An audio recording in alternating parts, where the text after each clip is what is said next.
segundo. 2, 1. Gonna have to roll again because I couldn't hear you.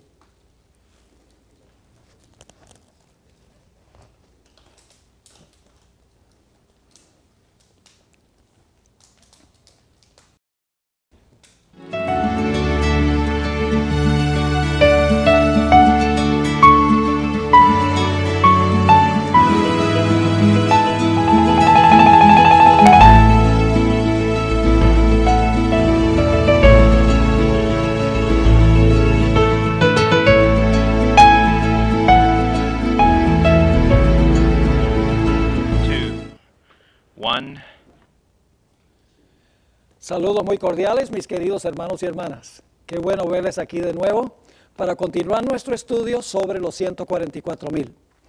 Creo que sería apropiado, antes de comenzar, implorar la presencia del Señor, como siempre hacemos cuando empezamos una jornada. Así que oremos juntos. Padre Celestial, venimos ante tu trono agradeciéndote por el privilegio de estar aquí. Pedimos, Señor, la presencia de tu Espíritu Santo. Manténnos despiertos. Ayúdanos, Señor, a prestar atención a toda palabra que sale de tu boca. Gracias por escuchar nuestra oración, pues te lo pedimos en el nombre de Jesús. Amén. Una de las preguntas que siempre surge cuando se estudia el tema de los 144,000 es ¿cuándo vivirá este grupo? Así que lo primero que queremos mirar en la página 94 del sílabo, queremos mirar ¿cuándo este grupo va a vivir sobre la tierra? Algunas personas creen que ellos murieron, son mártires del pasado, son personas que van a ser martirizadas en el futuro. Necesitamos ver qué es lo que enseña la Sagrada Escritura. En primer lugar, aún antes de empezar en la página 94, quiero regresar a la última parte de la página 90, a donde tenemos esta cita del Espíritu de Profecía, a donde ella está hablando de Enoc. Y quiero que noten que ella dice que Enoc es un símbolo de los que van a vivir al final de la historia. Y usa la misma terminología que usa el apóstol Pablo en 1 de Tesalonicenses, el capítulo 4. Dice allí, fue trasladado al cielo gracias a su fiel obediencia a Dios. De esa misma manera serán trasladados los fieles que estén vivos y queden. ¿Recuerdan que eso es muy parecido a 1 Tesalonicenses 4? Es más, la hermana White escribió esto en inglés. Y en inglés las palabras son idénticas, donde dice, nosotros los que vivimos y quedamos hasta la venida del Señor. Es decir, esa cita nos indica que los 144,000 son los que van a estar vivos cuando el Señor Jesucristo regrese. Aquellos a los cuales se refirió Pablo, los que vivan y los que queden. Ahora sí, vamos a la página 94, y vamos a analizar un poquito más detenidamente cuándo va a vivir este grupo. Y vamos a seguir más o menos de cerca como está escrito aquí en el sílabo, porque todo el material, toda la información está aquí en su orden apropiado. El libro de Apocalipsis deja muy en claro que los 144,000 estarán vivos cuando el Señor Jesucristo regrese en poder y gloria. Como mencioné, son los que el apóstol Pablo mencionó en 1 Tesalonicenses 4, los que viven y los que quedan. Pero no solamente dependemos de lo que dice Pablo y de lo que dice la hermana White. Además de eso, el libro de Apocalipsis deja muy en claro que los 144,000 estarán vivos en la crisis final. Pasarán por el tiempo de angustia y serán libertados cuando el Señor Jesucristo regrese en poder y gloria. En Apocalipsis 13, 11 al 18, yendo al sílabo, se describe la crisis final, cuando la mayoría del mundo adorará a la bestia, a su imagen, y recibirá la marca. Ustedes saben, en esos versículos se menciona la bestia, su imagen y su marca. Claramente, en este pasaje, cuando habla de la bestia, su imagen y su marca, está hablando de eventos que se realizan al mero final de la historia. Ahora quiero que noten esto. Después de Apocalipsis 13, 11 al 18, inmediatamente después en el siguiente capítulo, capítulo 14 y el versículo 1, se encuentran los 144,000 victoriosos sobre el monte de Sión. Es decir, estos que están parados sobre el monte de Sión fueron los que pasaron por el problema de la bestia, su imagen y su marca en los versículos anteriores. ¿Me están entendiendo ese punto? Ahora, en Apocalipsis 6, 14 al 16, se describe la segunda venida de Jesús.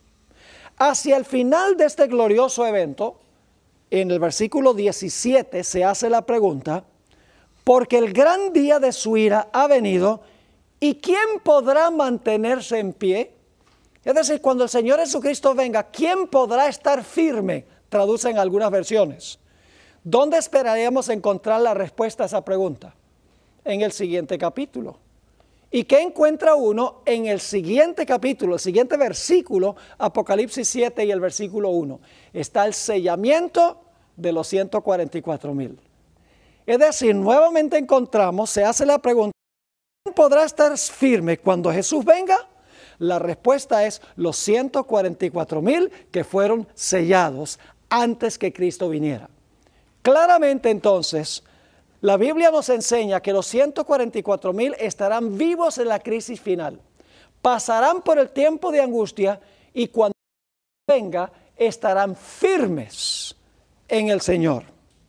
Elena White afirma con certeza que los 144,000 son trasladados al cielo de entre los vivos. Ustedes pueden leer eso en El Conflicto de los Siglos, páginas 706 y 707.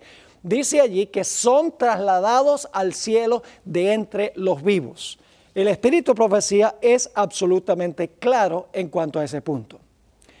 Pero ahora queremos notar algo muy interesante. El paralelo entre la experiencia de Israel en el Éxodo y la experiencia del pueblo de Dios al final de la historia indica también que los 144,000 estarán vivos durante el derramamiento de las últimas 3 plagas del libro de Apocalipsis. Lo que queremos hacer en los próximos minutos, no solo de este periodo, sino del siguiente periodo, es analizar con cuidado la experiencia de Israel a orillas del Mar Rojo con la experiencia por la que pasará el pueblo de Dios al final de la historia. Ahora, quiero comenzar leyendo al pie de la página 94, Apocalipsis 15 y el versículo 2 y 3. Estos versículos son muy interesantes. Está hablando de los 144,000, aunque no se menciona el número, se sabe que es el mismo grupo por las características. Dice allí, y cantan el cántico de Moisés, siervo de Dios, y el cántico del Cordero diciendo, grandes y maravillosas son tus obras, Señor Dios Todopoderoso. Justos y verdaderos son tus caminos, Rey de los santos. Ahora, por varios años yo leía estos versículos y estaba medio perplejo, porque decía, ¿qué tiene que ver Moisés con la liberación final? Porque van a cantar el cántico de Moisés y del Cordero. Digo, bueno, del Cordero puedo entender, porque el Cordero los va a librar. Pero ¿qué tiene que ver Moisés con la liberación final de Dios? Y me preguntaba. Pero luego me di cuenta que la razón por la cual habla del cántico de Moisés y del Cordero es porque lo que sucedió en los días de Moisés a nivel local y a nivel literal va a repetirse al final de la historia a nivel global y espiritual o simbólico con el pueblo de Dios. Lo que era local y lo que era literal, al final de la historia se va a repetir de nuevo, pero en forma espiritual y en forma global. Ahora, para entender lo que vamos a estudiar, necesitamos trazar ciertos principios de interpretación. Se encuentran en la página 95 del sílabo. Tengo aquí 6 principios que necesitamos aplicar a nuestro estudio. Principio número 1. Cristo es el tema central de toda la Escritura. No solo, escuchen bien, no solo libra a su pueblo del virus mortal del pecado, sino que también los librará de la muerte física en el tiempo de angustia. Cristo es el héroe de las profecías, tanto las profecías que indican que nos iba a librar del problema espiritual del pecado, como la liberación que va a hacer cuando esté el decreto de muerte y el pueblo de Dios esté por ser. Cristo va a intervenir para librar literalmente de la muerte a su pueblo. Así que Cristo es el tema central de las profecías.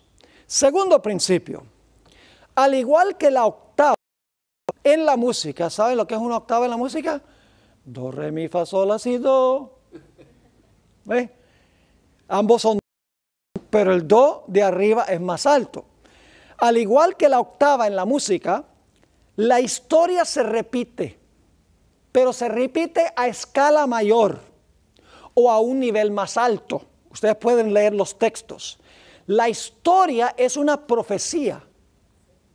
La hermana White escribió: estudiad el Apocalipsis en relación con Daniel, porque la historia será repetida. Es decir, la historia del Éxodo se va a repetir en el futuro. Y los que han visto la serie Descubriendo los Misterios de Génesis, han visto cómo todas las historias de Génesis son profecías. No son solamente historias, son tipos o ilustraciones de cumplimientos mucho mayores en el futuro. Ahora, el principio número 3.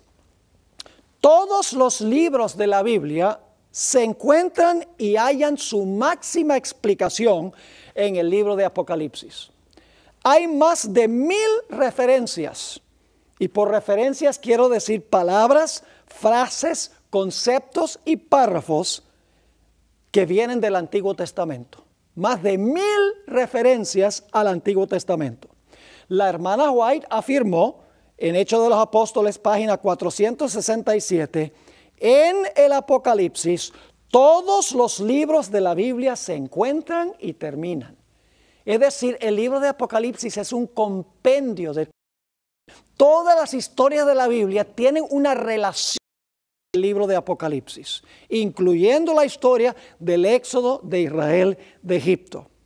Principio número 4. Aquello que se cumplió local y literalmente en el Antiguo Testamento se cumplirá en un sentido mundial y espiritual en el Nuevo. La liberación del Israel literal, de Egipto literal, representa la liberación mayor de un Israel espiritual a nivel mundial. ¿Están entendiendo el principio? Muy, muy importante este principio. Porque los evangélicos o los pentecostales creen que las profecías del Antiguo Testamento se van a cumplir con el Israel literal allá en el Medio Oriente. Ellos creen eso. No entienden la ley de la tipología, que lo que se aplicó al Israel literal en una localidad geográfica literal, en realidad era una ilustración, una miniatura, como el santuario era una miniatura de algo mucho más grande, de algo mucho mayor, que tiene que ver con toda la raza humana en todo el planeta Tierra. Principio número 5. El Israel de Dios hoy no lo encontramos en el Medio Oriente. La palabra Israel en las profecías, cuando se usa, debe comprenderse espiritual y globalmente. Y se aplica a los que han recibido a Cristo Jesús como Salvador personal. Si tenemos tiempo, vamos a analizar un poco más extensamente este principio, porque es vital para entender las profecías. Ahora, sigue diciendo, todas las promesas que Dios le hizo al Israel literal y local, le pertenecen hoy al Israel espiritual y mundial. Es decir, las historias que se cumplieron localmente y con el Israel literal tienen una aplicación mucho más grande en el futuro. Esta mañana en mi sermón yo estaba mencionando la historia de Daniel, el capítulo 3. Nabucodonosor, quien por un tiempo se comportó como una bestia, levantó una imagen. Mandó a todos a adorar a la imagen, y cualquiera que no adorara a la imagen debía ser muerto. Ese es el trasfondo de lo que tenemos en Apocalipsis. Solo que la bestia no es un personaje, la bestia es un sistema global y espiritual. Encontramos que Babilonia no es literal, es espiritual y mundial. La imagen no es una estatua literal, representa algo que levanta la bestia, el sistema, un reflejo de un sistema. La marca no es un tatuaje, es una marca espiritual. Es decir, que lo que fue literal con Israel y local con Israel debe entenderse con el Israel espiritual a nivel mundial. Ese es el principio número 5. El principio número 6 es que la Biblia es su propio intérprete. Lo que significa esto es que el Espíritu Santo, escuchen bien, colocó en la Biblia todo lo que necesitamos para entender la Biblia. No tenemos que depender de eruditos ni de comentarios. Todo lo que se necesita para explicar algún texto en la Biblia se encuentra en otro sitio de la Biblia. No es indispensable depender de los eruditos para comprender la palabra. Damos gracias a Dios por los eruditos, pero no son indispensables. Con oración, el Espíritu Santo puede enseñarnos cómo conectar los diversos textos de la Biblia. Esos son los principios que vamos a aplicar en nuestro estudio. El libro de Apocalipsis describe 7 plagas devastadoras sobre la tierra después de cerrarse la puerta de la gracia. Recuerden, las plagas caen después que se cierra la puerta de la gracia, cuando ya no hay más oportunidad de salvación, porque son el derramamiento de la ira de Dios sin mezcla de misericordia. Estas plagas harán que el planeta regrese a la condición en que se encontraba antes de la semana de la creación.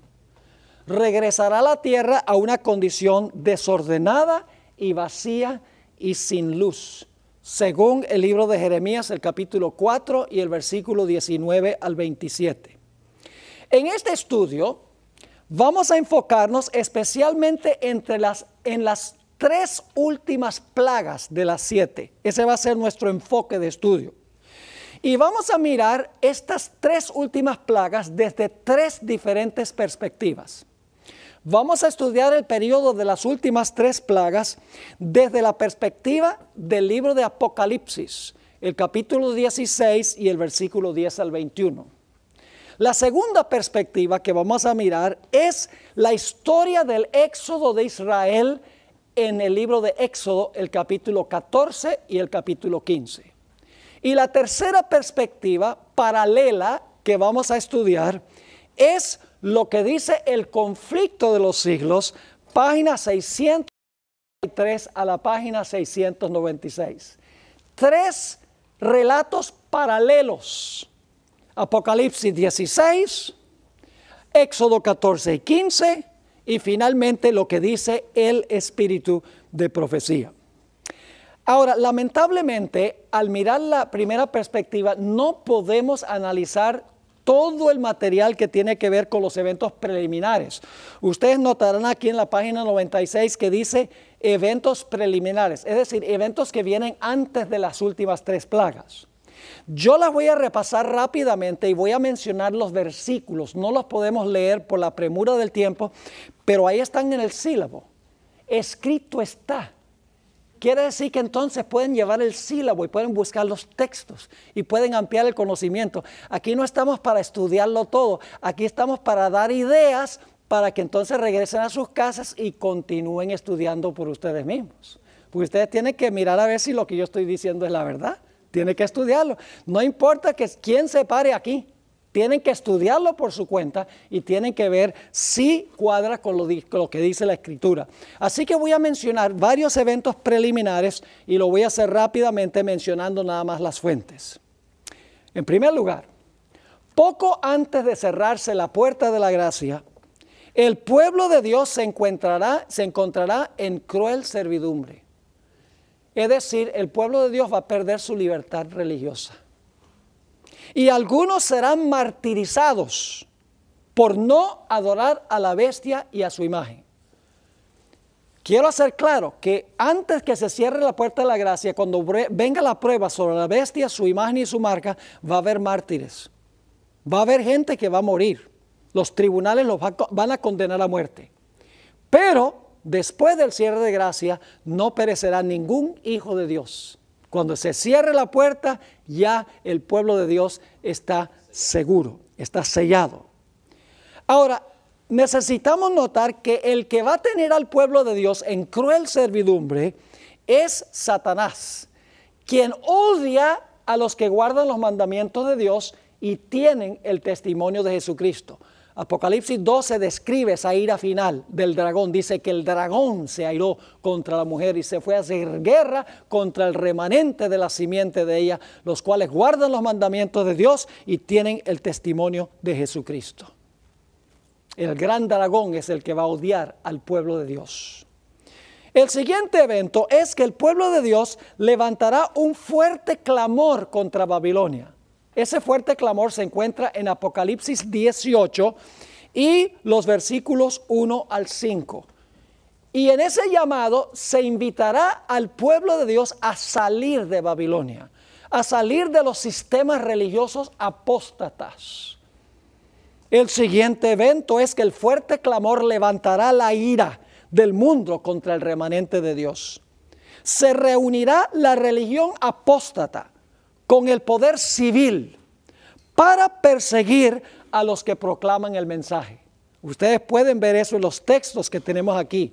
Apocalipsis 12, 17, Apocalipsis 13, 15, Apocalipsis 17, 16, Apocalipsis 18, el versículo 3, el versículo 20 y el versículo 24. Se le llama el vino del furor de su ira. Es un vino, falsas doctrinas es el vino que produce un furor contra aquellas personas que no están dispuestas de beber el vino de las falsedades de Babilonia. Próximo punto, la ira aumentará aún más porque habrá una serie de desastres en la naturaleza y en el mundo social. Babilonia acusará al remanente de causar estos males. La ira, el siguiente punto, eso está en Mateo 24, 6 al 8. La ira se deberá al hecho de que el pueblo de Dios insiste en ¿qué? Insiste en guardar el sábado, que es el sello de Dios. Mientras que en contraste los integrantes de Babilonia están guardando ¿qué cosa? El día del sol, que es la marca de la bestia. Ahora, quiero que noten también que con el mensaje que proclamará el pueblo de Dios, se realizarán grandes y poderosos milagros por parte del pueblo de Dios. Dice allí en el Conflicto de los Siglos, página 670, vendrán siervos de Dios. Esto está en el capítulo, el mensaje final de Dios, que es el mensaje de Apocalipsis 18. Vendrán siervos de Dios con semblantes iluminados y resplandecientes de santa consagración. Y se apresurarán de lugar en lugar para proclamar el mensaje celestial. Miles de voces predicarán el mensaje por toda la tierra. ¿Se realizarán qué cosa? Se realizarán milagros. Los enfermos sanarán y signos y prodigios seguirán a los creyentes. Quiero que recuerden todos estos detalles porque cuando estudiemos la historia de Israel vamos a conseguir exactamente lo mismo en los días de Moisés. Pero Satanás también va a hacer milagros. Dice ahí en el Conflicto de los Siglos, página 670, Satanás también efectuará sus falsos milagros. Yo pregunto, ¿eso fue lo que pasó en Egipto? ¿Hubo verdaderos milagros y falsos milagros? Claro. Dice, Satanás también efectuará sus falsos milagros, al punto de hacer caer fuego del cielo a la vista de los hombres. Es así como los habitantes de la tierra tendrán que decidirse en pro o en contra de la verdad. El siguiente punto es que las plagas y las calamidades, esto es antes del tiempo de angustia, antes del cierre de la gracia, las plagas y las calamidades tendrán el propósito de llevar a los integrantes de Babilonia al arrepentimiento, pero ocurrirá lo contrario. Se enfurecerán cada vez más y no se arrepentirán. El mensaje final dividirá al mundo en dos grupos. Unos recibirán el sello protectivo de Dios, Apocalipsis 7 y el versículo 1 al 8. Los otros recibirán la marca de protección de la bestia, que se menciona en Apocalipsis 13 y el versículo 11 al versículo 18. Y ustedes dicen, pastor, ¿la marca de la bestia es una marca de protección? Sí, porque si usted tiene la marca de la bestia no lo van a matar. Es una marca de protección. Como pasó con Caín. Caín tiene una marca para que no lo mataran. Pero ¿qué prefieren ustedes? ¿Tener el sello de Dios y que Dios los proteja o que los proteja la bestia? Yo prefiero que me proteja Dios. Así que va a haber dos marcas de protección. Dios dice, si tú tienes mi sello, yo te voy a proteger. Si vas a sufrir, proteger, no vas a morir. La bestia dice, yo te protejo también. Y no vas a pasar hambre, vas a poder comprar y vender. Y además de eso, no te van a matar. Y la gente tendrá que decidir si tener la protección de su vida ahora o tener la protección de su vida eterna. Finalmente Dios retirará su rostro de los impíos y se cerrará la puerta de la gracia. Eso está en Apocalipsis 15 y el versículo 5 al 8. Y luego después vienen las primeras 4 plagas de Apocalipsis, que colman la ira de Babilonia contra el pueblo de Dios. Ahora, permítame decir algo sobre las primeras 4 plagas. Durante las primeras 4 plagas, la existencia del pueblo de Dios estará en peligro. Son plagas que cuando caen, los impíos por cada plaga se van a enfurecer más en contra del pueblo de Dios. Van a decir, estos son los que están causando estas plagas. Y cuando llega el momento de la 4ª plaga, que es cuando el sol quema toda la vegetación de la tierra y los hombres mueren del calor, los impíos van a decir, se acabó, hay que acabar con esta gente. Y en una noche van a ejecutar el decreto de muerte en contra del pueblo de Dios. Así que las primeras 4 plagas de Apocalipsis yo les llamo plagas de peligro. Las últimas 3 plagas vamos a encontrar que son plagas de liberación. El pueblo de Dios durante las últimas 3 plagas ya no está en peligro. Están en peligro durante las primeras 4 plagas de Apocalipsis. Así que vamos a analizar en el libro de Apocalipsis las últimas 3 plagas. ¿Les quedó claro la secuencia de todos los eventos? Lo hicimos rápido. Ahí está la documentación en el sílabo. Los que están viendo estas presentaciones en DVD o en televisión, pues busquen el sílabo, consiguen el sílabo, que tiene mucho más material que lo que podemos cubrir aquí en la clase. Así que ahora llegamos al momento de la 5ª plaga. La existencia del pueblo de Dios está en peligro. Las primeras 4 plagas han llenado la copa de la ira de los impíos contra el pueblo de Dios. Y entonces cae sobre la tierra, cuando están por ejecutar el decreto de muerte, cae sobre la tierra la 5ª plaga. Se encuentra en Apocalipsis 16 y el versículo 10 y 11. Dice allí, el 5º ángel derramó su copa sobre el trono de la bestia. Es el lugar desde el cual gobierna la bestia, ¿verdad? Desde el trono de la bestia. Y ahora, ¿qué pasa cuando la plaga cae sobre el trono de la bestia? Dice que su ¿qué? Cae sobre el trono, pero el resultado es que todo su reino se cubrió ¿de qué? De tinieblas. Y ahora fíjense qué interesante, dice, y se mordían de dolor sus lenguas. La oscuridad causa que los impíos ahora hagan ¿qué cosa? Se muerdan las lenguas de dolor. Y versículo 11, y blasfemaron contra el Dios del cielo, por sus dolores y por sus úlceras, y no se arrepintieron de sus obras. Así que los puntos claves son una oscuridad tenebrosa, global, que cae sobre el reino, que cae sobre el trono de la bestia. El reino se llena de oscuridad y los seguidores se llenan de llagas en sus bocas y de humo.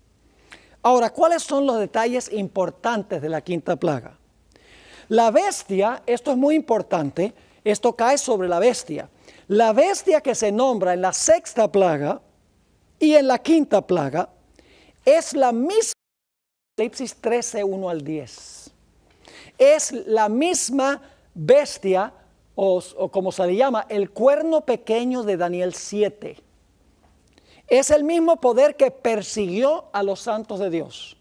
Es el mismo poder que habló blasfemias contra Dios. Es el mismo poder que pensó que podía cambiar la ley de Dios. Es el mismo poder que en el pasado gobernó por 1260 años. Yo pregunto, ¿qué poder es ese que se describe como la bestia?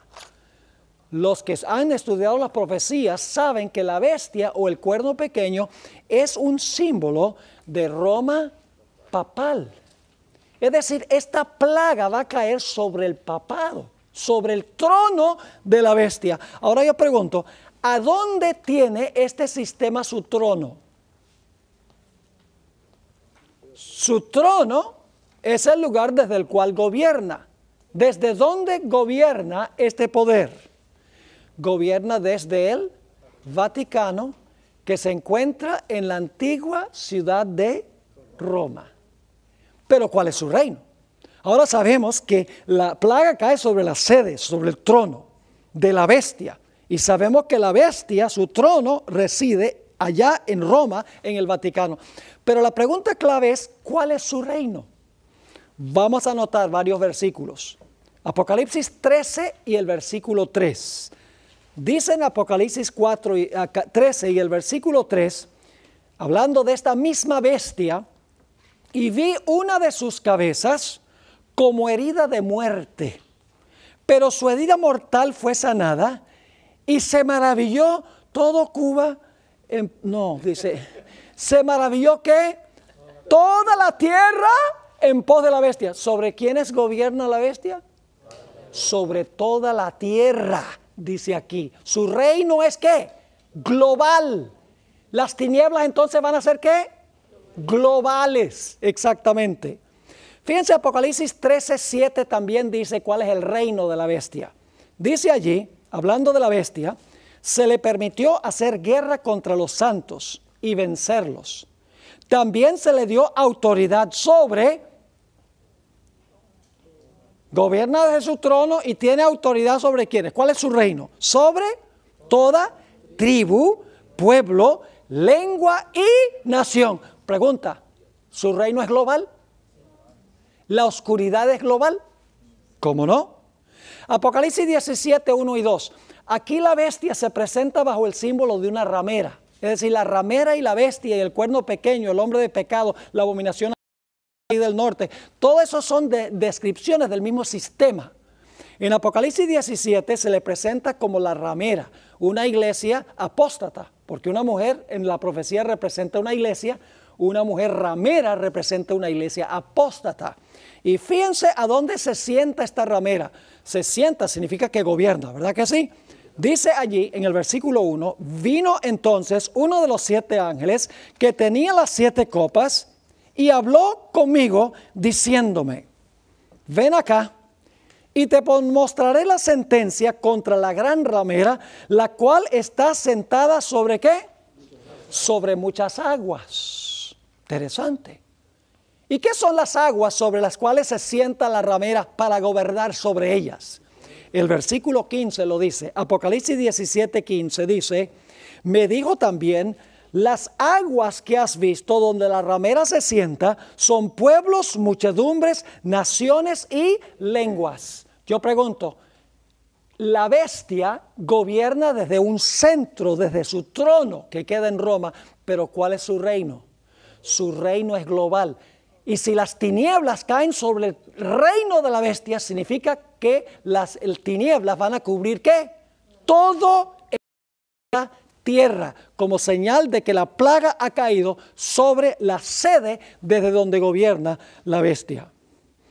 Ahora, notamos también que cuando las tinieblas caen sobre el reino de la bestia, los integrantes del reino se muerden sus lenguas de dolor. Y ahora vamos a leer un texto de donde viene esa idea de Apocalipsis, en Zacarías 14, a donde nos dice que no solamente se muerden las lenguas de dolor, sino que de repente entre ellos impera un pánico. Vamos a leer allí Zacarías 14, 12 y 13. Es un pánico que lleva a todos esos individuos a empezar a matarse los unos a los otros. Fíjense lo que dice Zacarías 14, 12 y 13. Y esta será la plaga con que herirá Jehová a todos los pueblos que pelearon contra Jerusalén. ¿Qué es Jerusalén hoy? Recuerden el principio. Jerusalén hoy no es esa ciudad en el Medio Oriente. Jerusalén es donde vive el pueblo de Dios. ¿Y a dónde está el pueblo de Dios hoy? En todo el mundo. Jerusalén es mundial, porque es espiritual, no es la ciudad literal. Jesús le dijo a la samaritana, le dijo, no, la gente no va a venir a adorar ni en este lugar ni en Jerusalén. Porque hoy en día Israel es a donde hay 2 o 3 reunidos en el nombre de Jesús. Jerusalén es la iglesia de Cristo en todo el mundo. Así que dice, y esta será la plaga con que herirá Jehová a todos los pueblos que pelearon contra Jerusalén. La carne de ellos se corromperá estando ellos sobre sus pies. Y se consumirán en las cuencas de sus ojos y la lengua se les deshará en su boca. De ahí es que viene el lenguaje de la quinta plaga. Pero no termina allí, porque sigue diciendo, y acontecerá en aquel día que habrá entre ellos gran ¿qué? Pánico, enviado por Jehová, y trabará cada uno de la mano de su compañero y levantará su mano contra la mano de su compañero. Antes iban a levantar su mano en contra del pueblo de Dios, en contra de Jerusalén. Pero ahora Dios manda un pánico y en vez de eso empiezan a matarse los unos a los otros. ¿Está quedando claro el panorama? Ahora, todo esto es vital. Aquellos sobre los cuales cae esta plaga están más allá del arrepentimiento. Porque el texto dice, no quisieron arrepentirse de pecados. Es decir, la puerta de la gracia para este tiempo. Ahora vamos a la sexta plaga. Después de la oscuridad, cuando se empiezan a morder las lenguas de dolor, dice que van a empezar a matarse los unos a los otros. Aquí es que llegamos a la sexta plaga, a donde se explica más ese punto. Ahora, en la sexta plaga hay 2 puntos centrales que quiero recalcar. Número 1, las aguas del Éufrates se secan. Y número 2, el propósito del secamiento de las aguas del Éufrates es para preparar el camino para los reyes que vienen del oriente. Y debo decirles que la palabra oriente no es una buena traducción, porque en el griego hay 2 palabras, anatolé, helio, que significa que vienen de donde se levanta el sol. Ahora usted dice, bueno, ese es el oriente, pero me gusta ser más preciso de acuerdo a lo que dice la Escritura, porque vamos a ver que es importante cuando estudiemos el libro de Éxodo. Es decir, prepara el secamiento de las aguas, prepara el camino para los reyes que vienen del oriente. Vamos a leer Apocalipsis 16 y el versículo 12, donde se describe la plaga. El sexto ángel derramó su copa sobre el gran río Éufrates, y el agua de este se secó. Ahora yo pregunto, la ramera está sentada sobre muchas aguas, ¿verdad? ¿Y el nombre de ella cuál es? Babilonia. Entonces yo pregunto, las aguas sobre las cuales se sentaba Babilonia, ¿cómo se llamaban? ¿Qué río pasaba por Babilonia?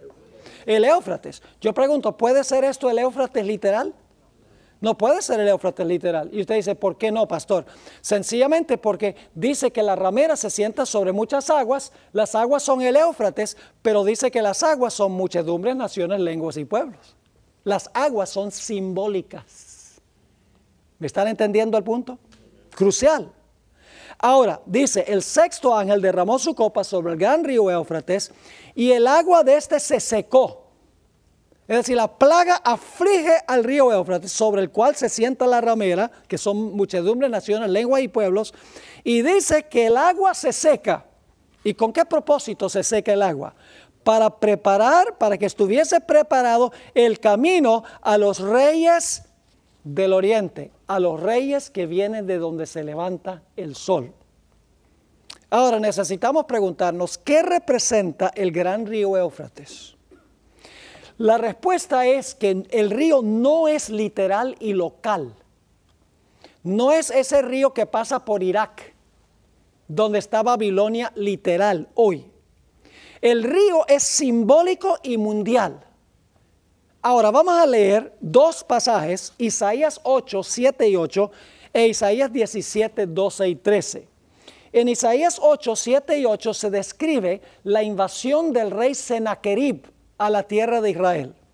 Y quiero que noten que esa invasión se compara con la inundación de aguas. Dice en Isaías 8 y el versículo 7, Dios está hablando, he aquí que el Señor hace subir sobre ellos aguas de ríos, impetuosas y muchas. ¿Qué son las aguas impetuosas y muchas? Dice, esto es, ¿qué cosa? Al rey de Israel con todo su poder. ¿Qué representa las aguas de los ríos impetuosas y muchas? Representa el rey que está invadiendo con todo su poder, el cual subirá sobre todos sus ríos y pasará sobre todas sus riberas. ¿Ves? Se está comparando la invasión con la inundación de un río. Y pasando hasta Judá, inundará y pasará adelante y llegará hasta la garganta. Oye, cuando las aguas llegan hasta la garganta está uno cerca de ahogarse. Y luego dice, extendiendo sus alas, llenará la anchura de tu tierra, oh Emanuel. La invasión de un ejército enemigo se compara con la inundación de aguas. Ahora vamos a notar Isaías 17, 12 y 13. ¿Qué representan las aguas según estos versículos? Dice, hay multitud de muchos pueblos que harán ruido como ¿qué cosa? Como estruendo del mar. Entonces los muchos pueblos hacen estruendo como ¿qué? Como el mar. Y luego dice, y murmullo de naciones que harán alboroto como bramido de muchas aguas. Los pueblos harán estrépito como de ruido de muchas aguas. ¿Se están dando cuenta que las aguas representan qué cosa? Los pueblos, muchos pueblos, murmullo de naciones son representados por las aguas. Es decir, las aguas sobre las cuales se sienta Babilonia no son aguas literales. Son muchedumbres, naciones, lenguas y pueblos. Es terminología simbólica. Ahora, ¿qué significará el secamiento del Éufrates, el secamiento de las aguas? ¿Y quiénes son los reyes que vienen del oriente? Necesitamos estudiar una historia del Antiguo Testamento como trasfondo para entender esto. En la página 100 de su sílabo tenemos, y esto es corto porque este es otro trasfondo y no tenemos tiempo de cubrir todo este trasfondo. Pero para poder contestar estas preguntas en cuanto a qué es el secamiento del Éufrates y quiénes son los reyes que vienen del oriente, necesitamos regresar a la liberación de Israel de Babilonia en los días de Ciro y Darío, reyes persas. Noten lo que dice en Jeremías, el capítulo, bueno, las fuentes son Jeremías 50 y 51, Isaías 41, y los historiadores griegos, Genofonte y Heródoto, que vivieron cerca de ese tiempo, describen qué fue lo que pasó para que cayera Babilonia la noche que Belsasar estaba celebrando su banquete. Recuerdan que estaban tomando vino en los vasos sagrados y vino la escritura sobre la pared. En todas estas fuentes se describe la caída de Babilonia. Ahora, vamos a notar los detalles. El río Éufrates, literal, era el mayor baluarte de la Babilonia antigua. Pero si alguien secaba las aguas del río, el río se convertiría en su mayor debilidad. Babilonia estaba practicando idolatría y falsa adoración y estaba bebiendo vino la noche de su caída. Todo esto es literal.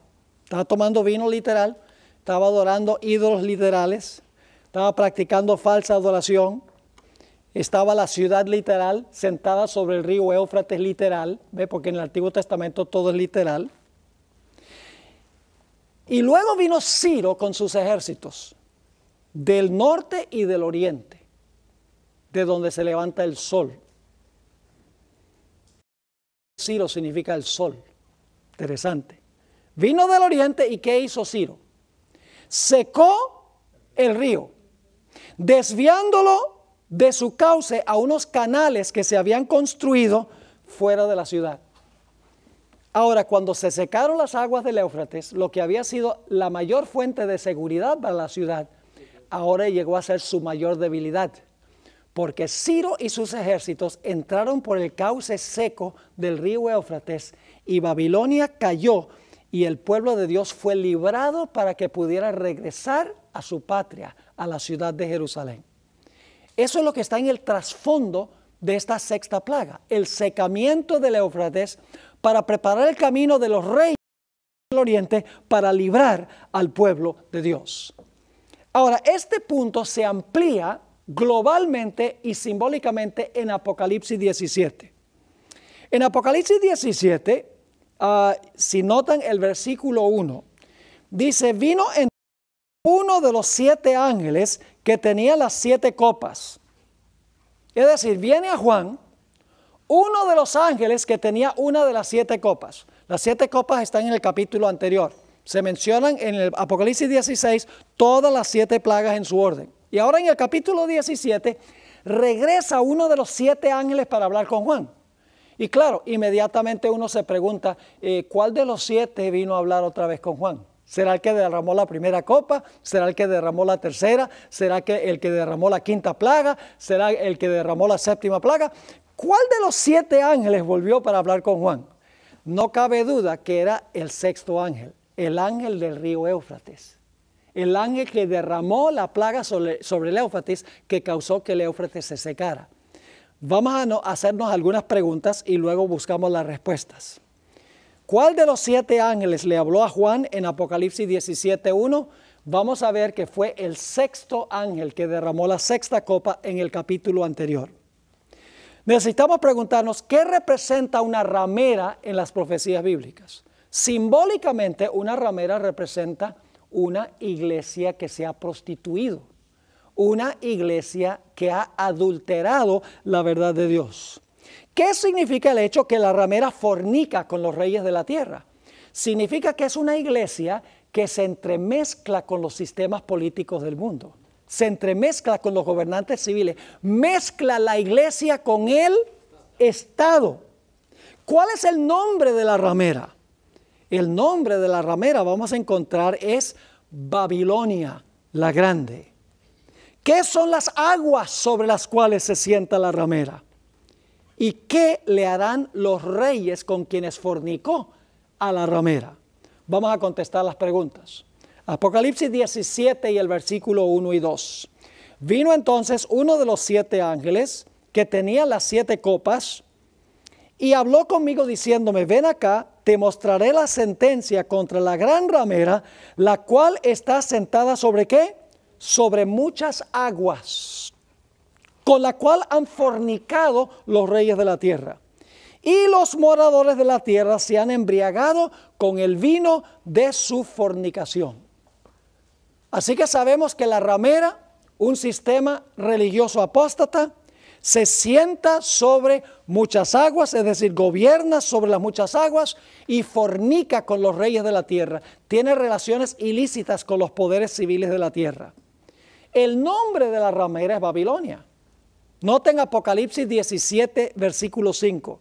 Dice, y en su frente un nombre escrito, un misterio, Babilonia la Grande, la madre de las rameras y de las abominaciones de la tierra. Ahora yo pregunto, ¿Babilonia es esa ciudad que queda allá en Irak o Babilonia aquí es un sistema mundial? Tiene que ser mundial. Y ustedes dicen, ¿por qué? Porque dice que la ramera está sentada sobre muchas aguas y las aguas son muchedumbres, naciones, lenguas y pueblos. Es un río mundial. ¿Están entendiendo cómo se globaliza? Es un río mundial. Pero igual es Babilonia. ¿Qué clase de Babilonia? ¿Literal o espiritual? Es Babilonia espiritual que se sienta sobre un río espiritual que persigue al Israel espiritual. Porque no se puede decir que la ramera es espiritual, Babilonia es espiritual, el río es espiritual, pero Israel es literal. No se puede decir eso. Porque esto se globaliza y se espiritualiza en las profecías. Ahora, ¿qué son las aguas sobre las cuales se sienta? Ya mencionamos eso. Las aguas que has visto donde la ramera se sienta son pueblos, muchedumbres, naciones y lenguas. Yo pregunto, ¿algún día los reyes con los cuales fornicó y las muchedumbres que apoyaron a la ramera se le van a volcar en contra? Oh, sí. Noten Apocalipsis 17 y el versículo 16. Dice, y los 10 cuernos que viste en la bestia estos aborrecerán a la ramera y la dejarán desolada y desnuda y devorarán sus carnes y la quemarán con fuego. Esa es una forma de decir que van a estar bien bravos con ella.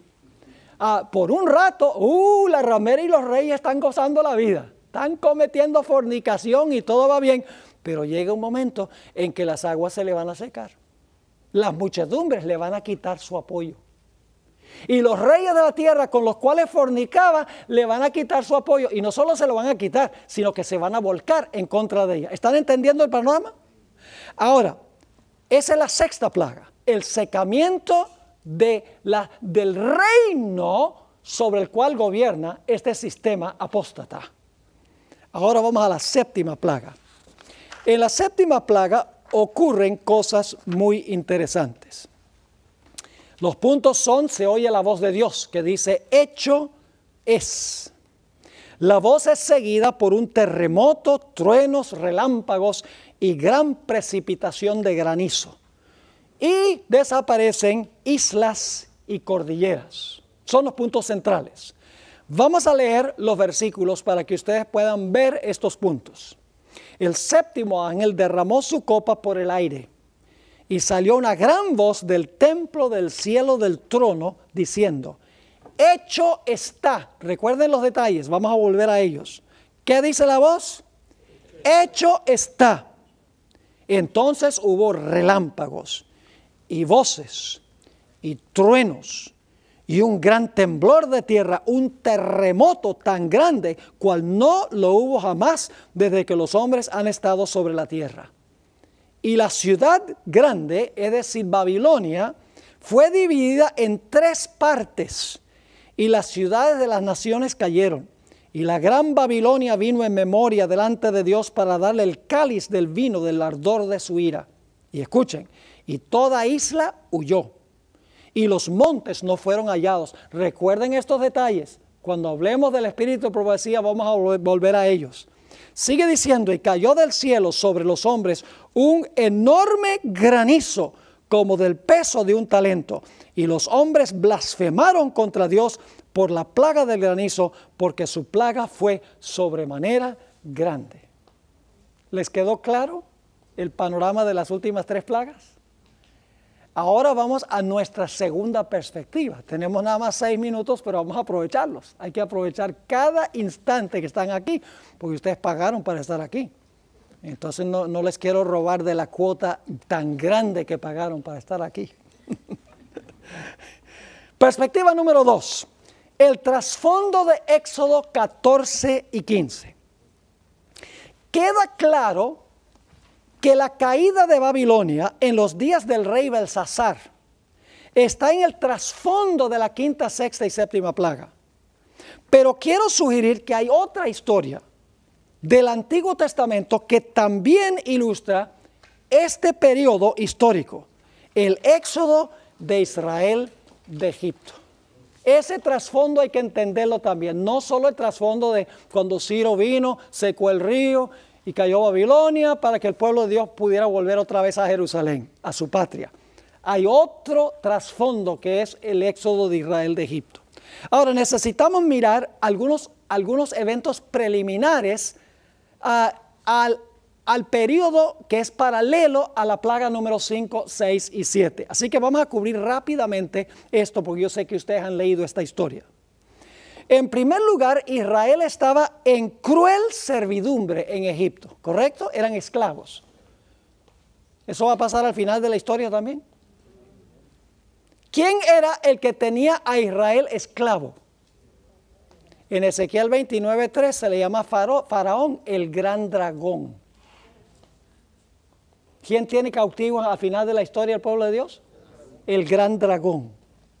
Dios trajo un último fuerte clamor a la civilización egipcia. ¿Por medio de quién?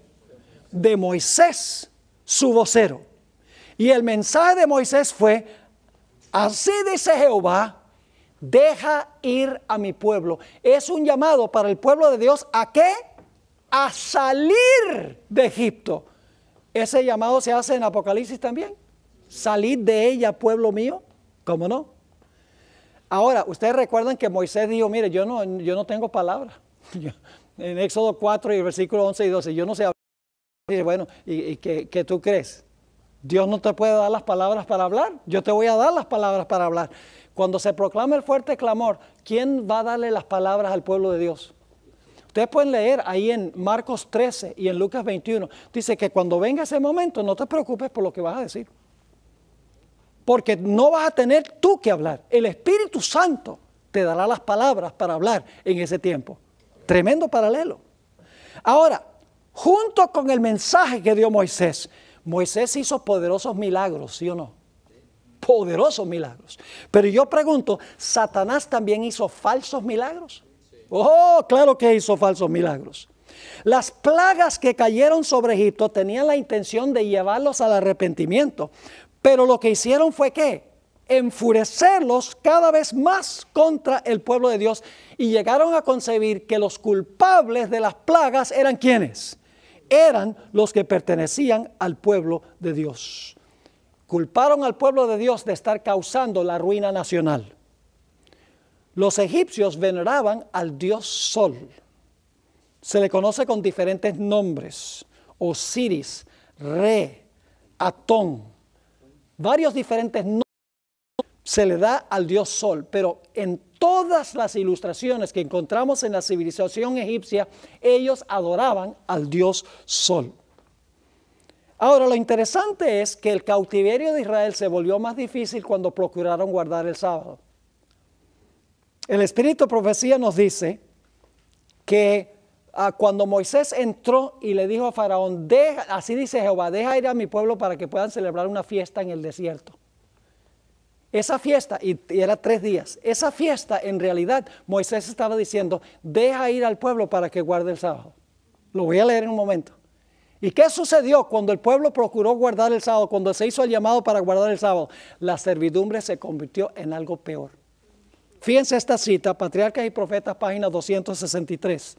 En su servidumbre los israelitas habían perdido hasta cierto punto el conocimiento de la ley de Dios y se habían apartado de sus preceptos. El sábado había sido despreciado por la generalidad ahora se escuchen, y las exigencias de los comisarios de tributo habían hecho imposible su observancia.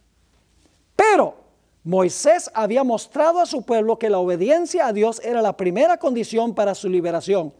Y los esfuerzos hechos para restaurar la observancia del sábado habían llegado a los oídos de sus opresores. Por querer observar el sábado, la opresión llegó a ser peor. Yo pregunto, ¿hubo un sellamiento antes de que vino la destrucción? Las casas fueron selladas con un sello de protección. Y luego Moisés le dice a Faraón, no verás más mi rostro. Y Faraón dice, qué bueno que no voy a ver tu rostro.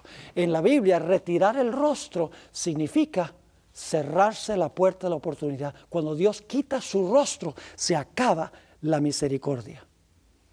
Y luego entonces encontramos que la ira de Faraón alcanza su apogeo.